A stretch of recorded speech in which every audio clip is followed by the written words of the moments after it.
ሰላም እንዴት ናችሁ? ዛሬ ከጆን ክሮስ አርሰን ዌንገር መጽሐፍ የሚከተለውን መርጠናል። አብራችሁን ቆዩ። የኮሎ ቱሬ የመጀመሪያ ቀን በአርሰናል ሬይ ፓለር እንደተናገረው ይህ ለኮሎ ትልቅ ቀን ነው። ለአርሰን ዌንገር ማንነቱን ለማሳየት የሙከራ ጊዜ ተሰጥቶታል። እድሉን ለመጠቀም የጓጓ ይመስላል። ፍርሃቱ ፊቱ ላይ ይታይበታል። አርሰን ዌንገር ትኩረታቸውን በሙከራ ጊዜ ላይ በሚገኘው ወጣቱ ኮሎ ቱሬ ላይ ነው። ልምምድ ቀጥሏል። በተጫዋቾች መካከል የመሃል ባልገባ ጨዋታ ተጀምሯል። ኳሶች ወደዛ ወደዚህ በፍጥነት ይዘዋወራሉ። ኮሎ ከኳሷ ጋር ይንከራተታል። የአርሰን አይኖች ውስጥ ለመግባት ቆምጧል። ኳስ ተሽከርክራ የሄነሪ እግር ስር ደረሰች። ኮሎ በሁለት እግሩ ተንሸራቶ ሄነሪን ጣለው። የቡድኑ ቁልፍ ተጫዋች ወድቆ ማቃሰት ጀመረ።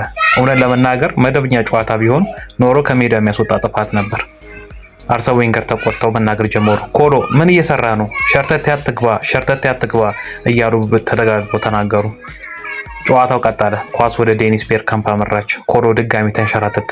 ሁሉም ሰው ይሄን ማመን አልቻለም። ለነገሩ ማንን ይሄን ያምናል? ድጋሚ በዝምታ ጨዋታው ቀጠለ። ኮሎ ኳሷን በሚገርም ሁኔታ አጨናገፈ። ኳሷ ግን መሬት አላረፈችም። አየር ላይ ተንከባላ አርሰን ዌንገር ጉልበት ላይ ያረፈች። ኮሎ ድጋሚ ተንደርድሮ ተንሸራተተ። በቃ ከዛ በኋላ የተሰማው የአርሰን ዌንገር የህመም ጩኸት ብቻ ነው። ሁሉም ሰው ይሄን ማመን አልቻለም።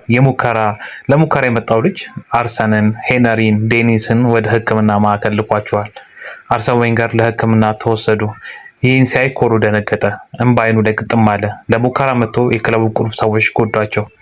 ይህ ማመን አቅቶታል። እስከዛሬ ህልሙ እና ተስፋው ያበቃለት መሰለው። የዛኑ ቀን ከሰዓት በኋላ አርሰን ዌንገር ጉልበቱን በበረዶ እያሸ ቢሮ ውስጥ ተቀምጧል። እኔ ለኮሎ አዝኛለሁ። በሩን አንኳኩቼ ቢሮ ገባው። አለቃ። አቤት አለኝ አርሰን ዌንገር። እኔ ግን አውቆ ያደረገው አይመስለኝም አልኩት።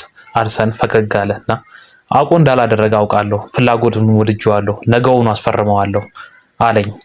በቃ እንዳለው በነጋታው አስፈረመው። ልጁን ወደ ሌላ ተጫዋች መቀየር እንደሚችል ቀድሞ ያውቅ ነበር አርሰን ዌንገር።